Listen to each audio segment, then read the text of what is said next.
Hey, everybody, welcome to Never a Dull Moment. I'm Greg Blythe, and if you don't know who this man is, this is Scott Gunn from Gunny Juice, Gunny Products. Very fortunate to have him with us today.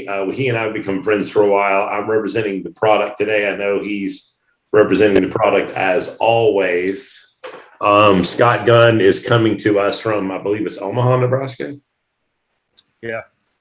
Okay. So I'm in Myrtle Beach, South Carolina. You can see it's a suburb. It's a beautiful sunny day here. It's like 77 degrees. I don't know what it's like there. 30 something. Yeah, I'll take it. I'm gonna go get some. It was 70 Friday, and it's 30 something today. See, it's God does that to keep you in, so to keep you working hard for us. He lets me go get some beach and wait on you to make all these amazing products. So for those of you who are checking in, you're unaware of Scott Gunn or you've heard of him, we are going to be reviewing many products that Scott Gunn has made available to us. He has gifted us with some amazing things. So Scott Gunn has always worked for other people, doing different research and using his mind to better other people. One day he decided, why not do it for myself and my family? And so putting his scientific brain, and if you get to know him, he's science all the time, which is why I love him. Science and God will always give glory to God. God is what has made this possible. And so he decided to take something that was out there in the world and make the specifications and the standards a little better and to fine tune it. And so this is the creation called Gunny Juice, which was the first product that Scott Gunn came out with. I did a review of the product, so if you need to catch up, I'll put a link in the description. And we're going to be going over a lot of products, some products you haven't heard of, some that are new already, some are going to be coming out. You're going to hear it here first. So Scott, tell us about the product that launched the Gunny products, Gunny Juice. So kind of the way this got started is, like you said, I did reviews, product reviews, even before I had the YouTube channel. I did product reviews for different companies over the years, and I would give my feedback to them, and sometimes it would change things, sometimes it didn't. But I just started thinking, I kind of want to see what I can come up with as far as stropping compounds. And technically, we call these emulsions.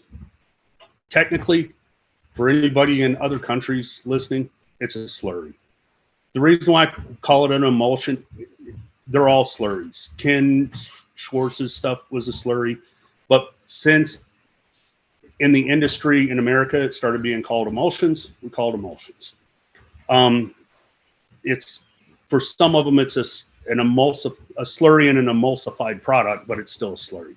Anyways, I just wanted to get that straight because some other countries get pretty technical on that. And they're like, no, it's not an emulsion. So I wanted to see what I could do, and I started checking with companies because I was having a hard time finding a company that would be able to do what I wanted to do, and I didn't have the equipment to do it. The tight particle size tolerances were tough for a lot of the companies. Preventing agglomeration or the diamonds clumping and forming a larger particle size than what you want. So then you end up getting stray scratches. I want to just for anybody watching this who's a little lost on what's going on. So Gunny Juice is a product in which there are different manufacturers who make this. My description of this is kind of like diamond nail polish.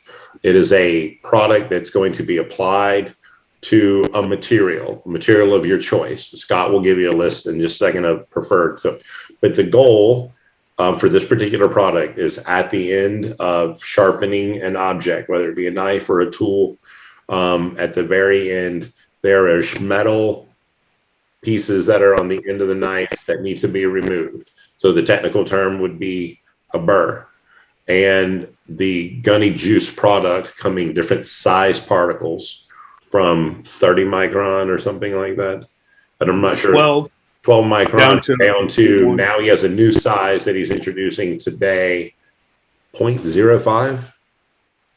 Yeah, it's not on the market yet. I don't have any orders for it yet, but I do have a bottle here that I've been using. So but you can purchase down to 0.5 micron, I believe, is available. And what would 0.1? Okay, so 0.1 micron. So what you would do is if you purchase this product, this Gunny Juice product, you are going to take your favorite strop. A stropping material could be made out of leather. People can use it out of denim. People can make it out. There's a product called nano cloth. We'll get into the cloths. But typically, instead of the old-fashioned barber with a razor on leather, that's the idea. We're going to apply diamonds, in which we'll get into the science of all that. And it will adhere to this material. So when the sharp object, razor, knife, tool, is applied back and forth, the diamonds, being the hardest thing on earth, have the ability to cut and clean the apex of what you've been worked on. So a lot of products that are out there, the particle sizes are not to a high standard. So you might be buying 0.5 micron and getting 1 microns and 2 microns. And so another thing is the concentration. So Scott will get more into technical, but at least you're caught up. You understand what we're talking about, and Scott will explain like why his product is different than what else you'll find on the market. So the diamond product goes on, like Greg said, onto a strop. A strop could be any material. I use basswood a lot. I use basswood with 3M micropore tape on it a lot. It polishes well, and you get a nice crisp edge off of it, even for novice sharpeners. So this product doesn't just bring up a polish, it brings up a sharpness. And I do it in a way that, oh, I lost you. Sorry, Greg. Sorry about that. Sorry, man, I lost you a minute. So I'll start over. So you can something popped up on my screen. I had to get rid of it. Yeah, me too. So what this product does, it incorporates diamonds into a liquid. The liquid is a carrier so that you can apply it to a strop. A strop can be any type of material that you apply this diamond to. It can be from a cloth material to leather material to, I use basswood a lot. And I can't take credit for that. Actually, I got that from Michael Christie, so credit to him for that. I hadn't tried it until he did, but it works even for novice sharpeners because it has no give. By not having really any give to it, it helps them to keep their apex, their bevel flat, so it helps them to keep their apex on the strop and not rounding over their apex. But the diamonds, they don't just polish, but they do actually cut and sharpen. So you keep getting finer and finer microscopic teeth as you go.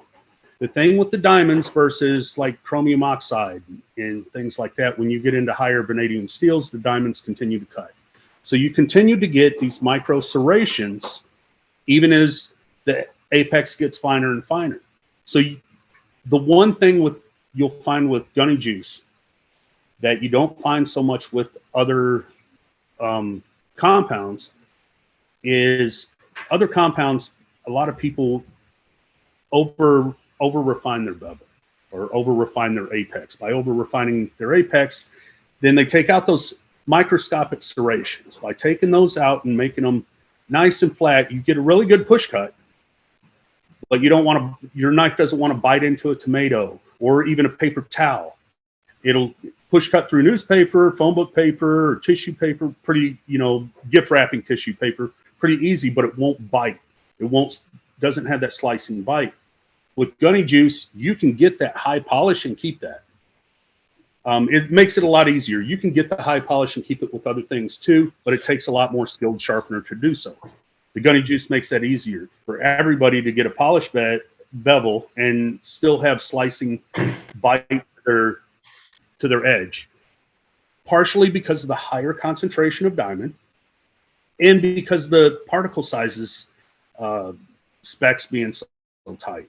So for instance, if I get a D50 of a 1 micron, that means 50% and above is going to be a 1 micron. So really, my 1 micron, I landed a little different. So my 1 micron, 98%, 99% of my 1 micron doesn't go above 1.25 micron, and it does not go below 0.75 micron.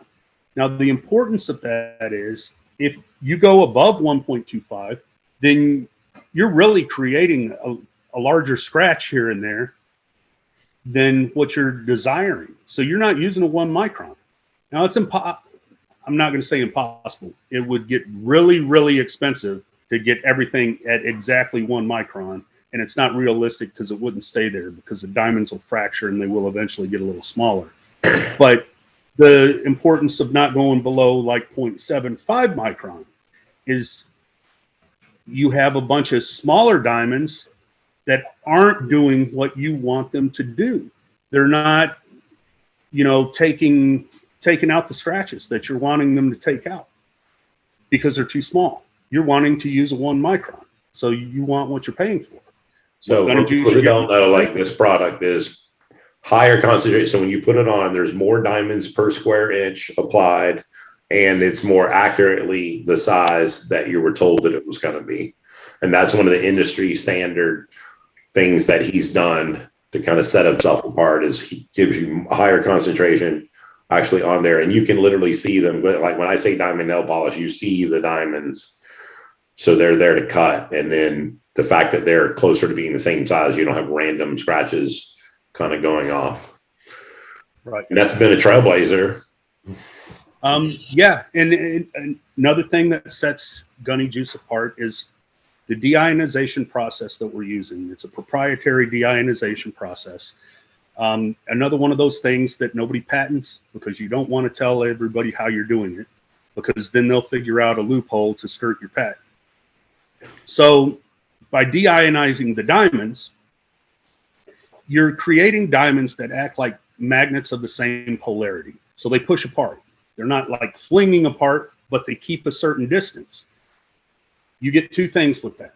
So one, you get more even distribution on your stropping material because your diamonds are more evenly spaced.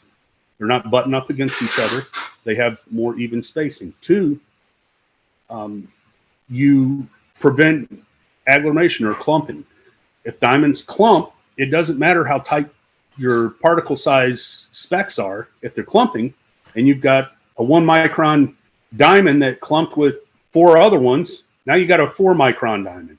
Yeah. And you've got a stray scratch that you just spent a lot of time trying to get rid of. So by these standards, Gunny Juice polishes faster. By polishing faster is how you help to prevent overstropping or, over refining your apex, because you're not making as many passes to get the same or better results. One of the things you'll notice with Gunny Juice, a lot of people joke about it being like mercury, because when you pump it out onto a surface, a lot of times it'll beat up in a ball and it will roll around. If you move your strop, it'll roll right off onto the floor if you don't break that surface tension. And the reason for that is because the deionization of the diamonds pushing against each other, they create surface tension on the liquid carrier.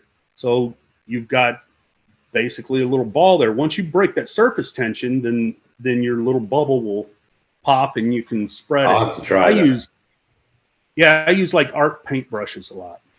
So I've got paint brushes, but I definitely had certain leather. I don't know if it was kind of waxier, certain. Well, and this is a water base. So the leather, it seemed like it was having a hard time getting it to it here. Well, some leathers are treated with oils or treated with like saddle soap, and depending on how much is there, this isn't going to want to soak in. This is a water base. Okay. So you got oil and water. So it'll act like oil and water. Once you get that first layer down dried, you'll notice it's a lot easier to apply even on surfaces like that. So the key is just kind of get a rough layer down, let it dry. Then you can go back and layer it for materials that it doesn't want to adhere to as well. One material that is really bad for it, but I have found it's really not a great at holding any compound, is that quarter-bound leather. Okay. Because it's such a tight grain polished leather. Okay. It doesn't really want to hold to that. So if you get it too thick on that, it'll start peeling off. But personally, I don't like that leather for stropping anyways. You were actually using it. You were actually trying to tell us earlier, for those of us who do load a strop, the frequency of loading. Did you want to elaborate on how often people should be doing it?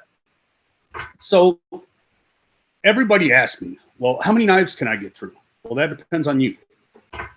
How many passes do you? I may make 5 passes each side and I'm done.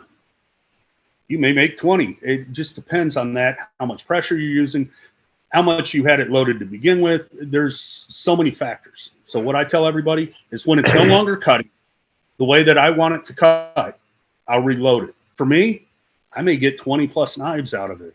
Okay. And that's using 1x6 strops. Now, if I'm using a bench strop, I don't even know how many I get. Just because it picks up metal and you'll see it starting to turn black, doesn't mean you need to reload it. As long as it's still cutting, why waste it? I agree. So this stuff lasts for a very long time. I've used it a lot of times way past the point that I thought it would work, but it was still working. So as long as it's still working. So is it safe to assume, because of the word slurry, emulsion, slurry, the diamonds are still somewhat mobile on the strop? They're not super glued in place. No, how they work is, and the reason why you can come off like a 600 grit and you can jump to a 0.5 and still get a sharper edge, is because by making that big jump, what you're doing when you go across the strop is the diamonds will pop loose and they will roll around in between those little microscopic teeth that you created, those little serrations, and they'll sharpen in between them and polish in between them. So it's like sharpening the teeth on a saw and not just the points. Okay. When you're trying to polish, it will also cut and make those teeth smaller and smaller if you're close to the size. So like coming off of a 3 micron stone, if you go to a 1 micron emulsion, then it will continue to cut and create those little serrations. If you make a big jump, it doesn't so much. It will get in between the serrations. It'll polish and sharpen in between. So the 0.5 is honestly my favorite. That's what I originally created, and everything else was based off of that.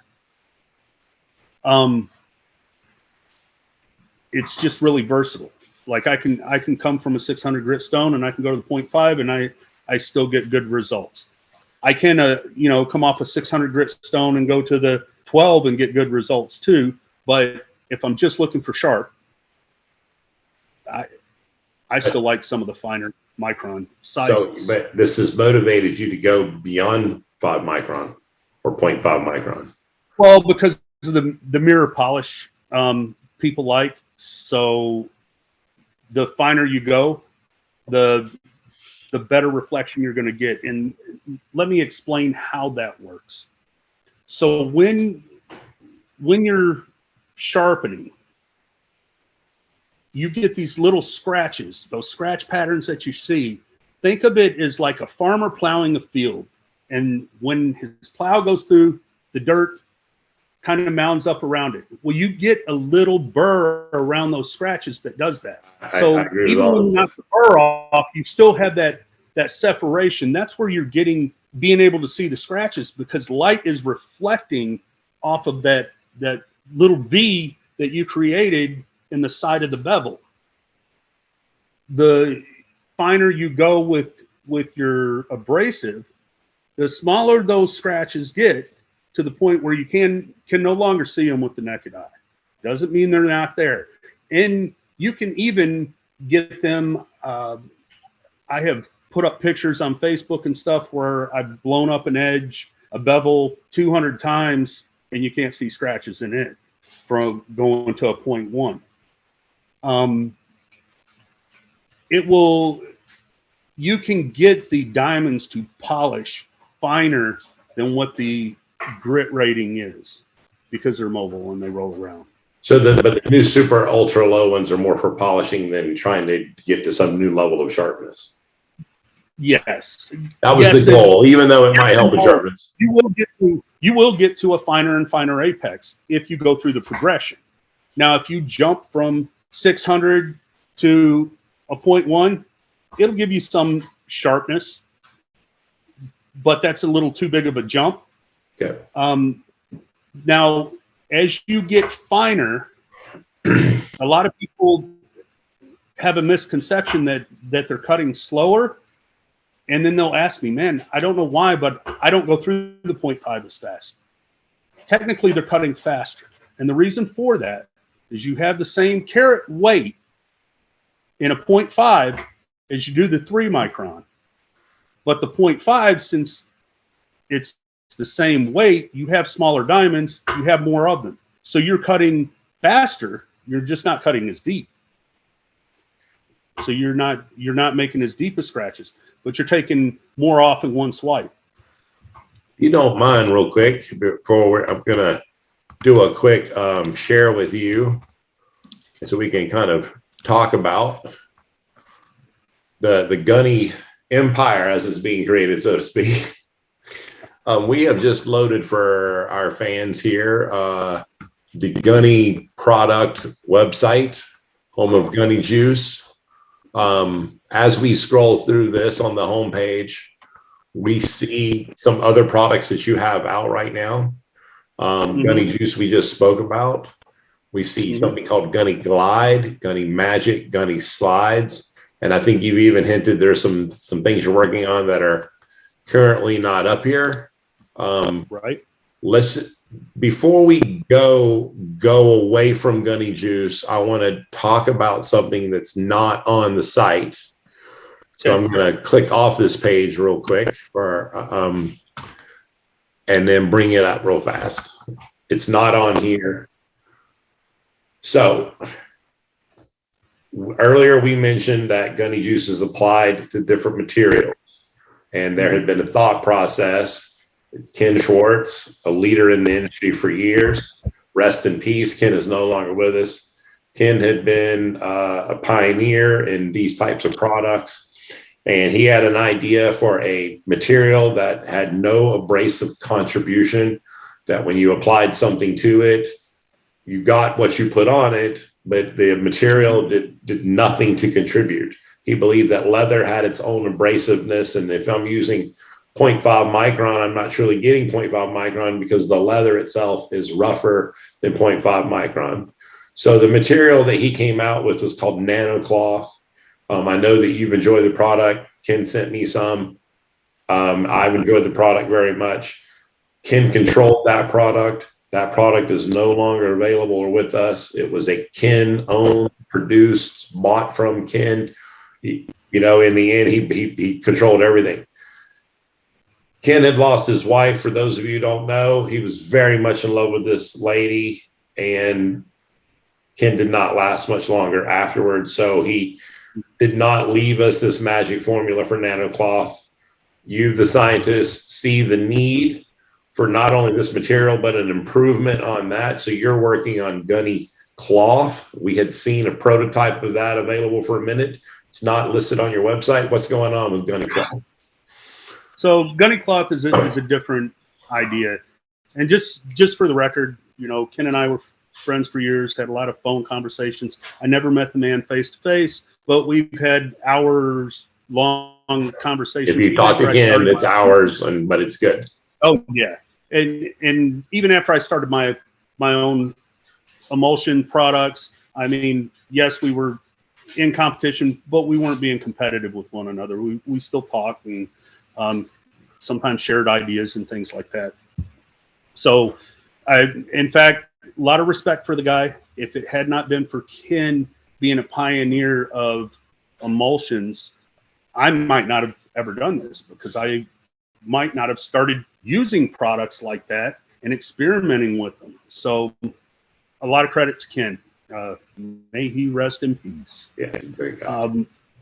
Gunny Glide. Now with the Gunny Glide, totally different idea than what Ken had. Ken wanted a complete non-abrasive material, and his nanocloth were little fibers that had no abrasive qualities whatsoever. They had like these little almost pockets in the fiber that the abrasive would get stuck on and set on. And it would go all along, like think of like a carpet thread, and it would get stuck all along the carpet thread.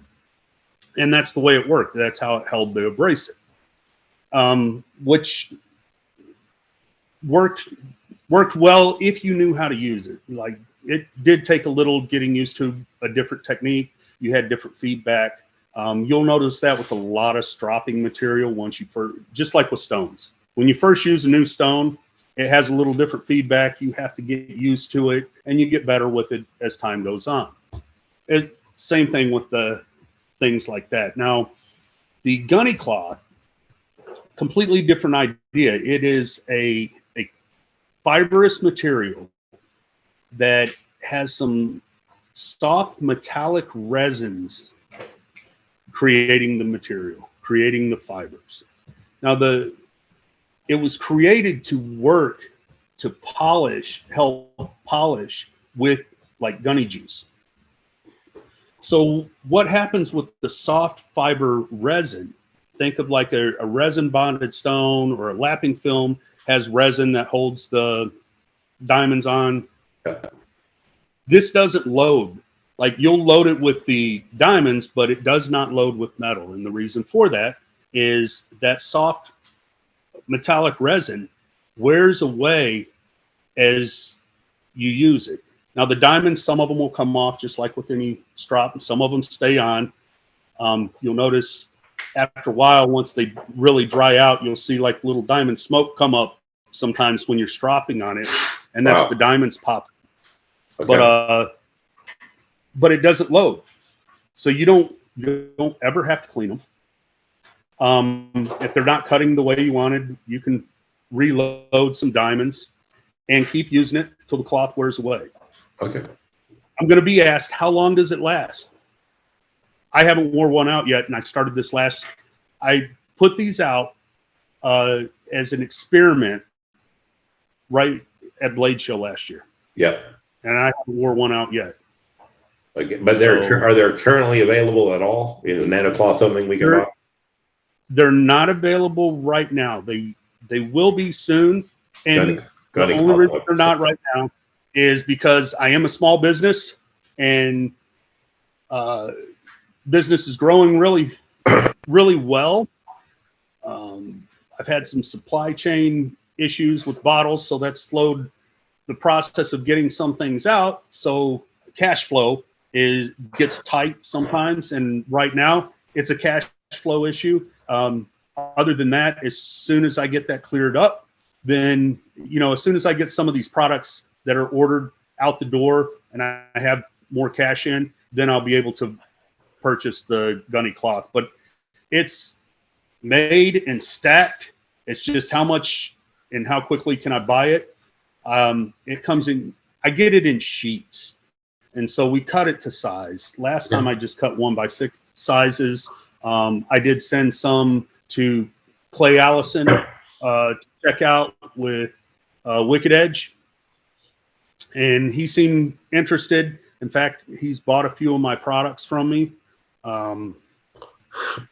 But yeah, trying to grow at a controlled rate when your growth is wanting to be out of control is difficult if you don't have I'm not rich.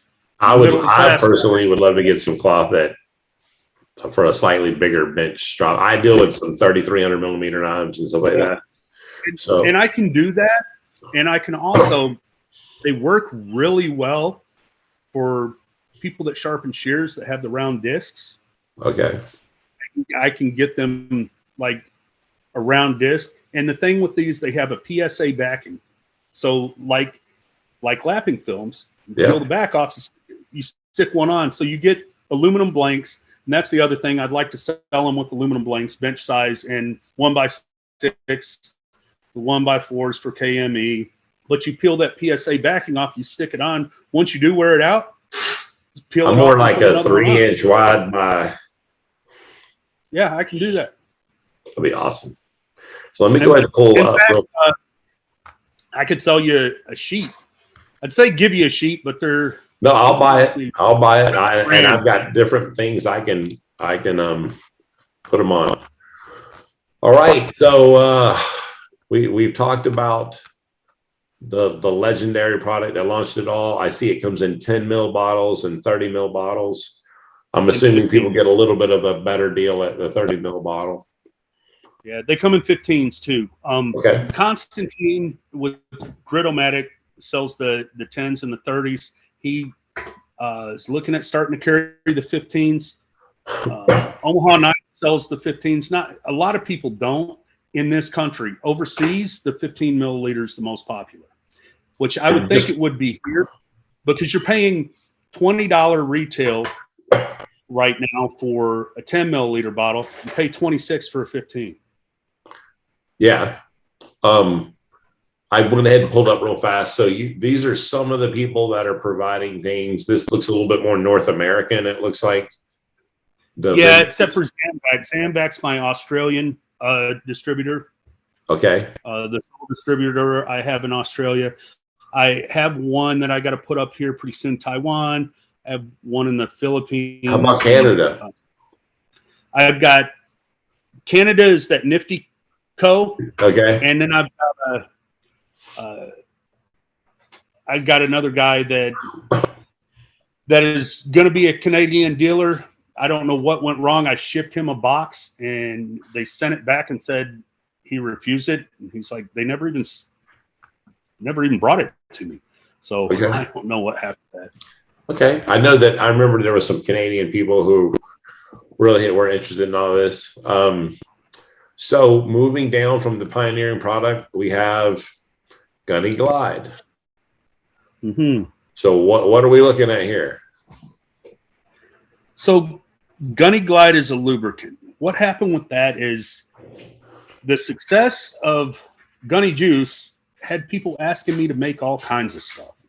Well, I'd looked at lubricants before people asked, and I'm like, man, there's just a lot of competition. Not necessarily for knives, but just lubricants in general. Like you walk into any hardware store, any outdoor store, there's tons to choose from. And looking at a lot of them, and from my experience in the past, sometimes you get some that are a little better, but I don't want to just throw my name on something that is already out there. Like I didn't want to waste time and money on that. And to me, I just felt kind of fake doing that. So I thought, well, if I'm going to do this, then I want to put something out better than what we're currently using. I want to put something out that is like, I wanted another home run like I had with the Gunny Juice. I'm like, I want to set that standard for anything I put my name on. I want people to be able to look at that logo and go, yeah, I'm going to buy that because I know it's good. Even if they haven't tried it, they know it's good. And that's where I want to keep my standards. So I started looking for the slickest material I could possibly find. And incidentally, I found out about graphene through like Tour de France. They were using this wax paraffin type graphene material lubricant on their bike chains. But for a little bottle, it was like $150 or something like that. Like, man, that's going to price me right out of the industry. So I started looking at, well, I can do it myself. I'll make it myself. So I started looking for graphene, which is kind of expensive in of itself, and started studying how to make the lubricants. And I come across a company that already made some. I'm like, okay, well, rebranding that isn't a big deal because it's still different. I just wanted something really good. I didn't care who made it, whether I did or they did. So I bought some without saying anything to them, just bought some to see how it was, and it was thick. Like, man, this isn't going to work for knife pivots. So I called them because they said they could do custom blends and things like that. I'm like, okay, well, kind of let them know I didn't have a viscosity number that I wanted to use, but kind of where I was at. And we went back and forth. Awesome people to work with. I love those guys to death.